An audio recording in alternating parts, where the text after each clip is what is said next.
that different than a tank?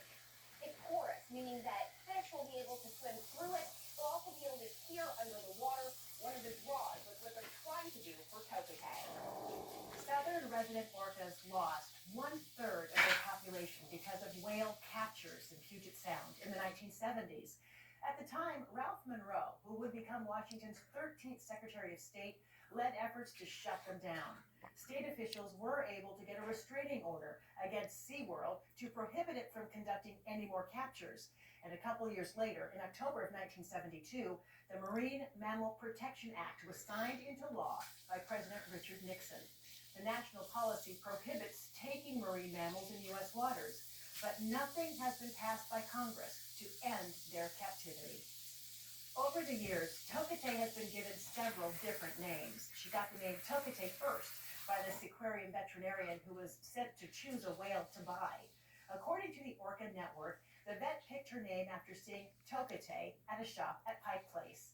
In Chinook language, it means bright day, pretty colors. Once she arrived at the Seaquarium, she was given the stage name Lolita. This is her language. This is her waters. Then in 2018, Lummi Nation wanted to give her a name that came from her home waters, so they gave her the name Scally Chuktanut. The village of Scally was located over in Penn Cove, and so he took the name of that village and commemorated the area where she was taken from.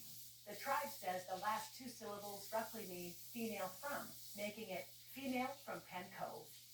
Toketay is believed to be from the El Pod. That is because the El Pod was there the day she was taken from Whidbey Island. And according to the Whale Museum, she still uses El Pod calls in captivity. The El Pod, along with the J Pod and K Pod, make up the southern resident orcas. The El Pod is the largest with 32 orcas. The group often breaks up into smaller groups or subpods. At birth, they are assigned a number by the Center for Whale Research and then later given a name through an Adopt an Orca program. So, for example, L55 is also known as Nugget. The orca census started in 1976 after Toketay was captured, so she never got a number. Researchers have talked about symbolically assigning her as L0. J-Pod comprises 25 orcas. This pod is on the move. It's known to travel from lower Puget Sound all the way up to British Columbia. And then there's K-Pod, which is the smallest with just 16 orcas. All three pods are known to hang around the western side of San Juan Island because it's a good place to hunt for salmon. Toketay has not lived with another orca since 1980.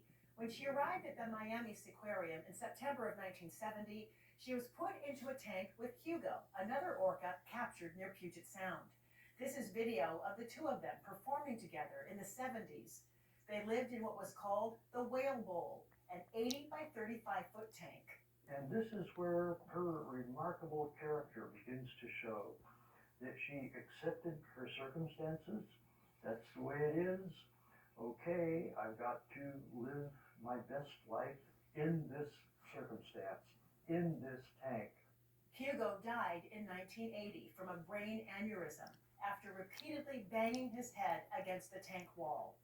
Since then, Toketay has either lived alone or with dolphins. The Miami Seaquarium says right now she's in a tank with a Pacific white-sided dolphin named Lee. K5 has learned the plan is to move that dolphin with Toketay to her new sea pen. Charles Vinnick with Friends of Toki says orcas are social animals and keeping them together will be beneficial for her health. If you look at it scientifically, their brains are more convoluted in the areas of communication and emotion than the human brain. So we've seen evidence, certainly here with the southern residents, of their connection to one another, their connection to family. So having her with a companion, even if it's a dolphin companion she knows well, is certainly something that is ideal.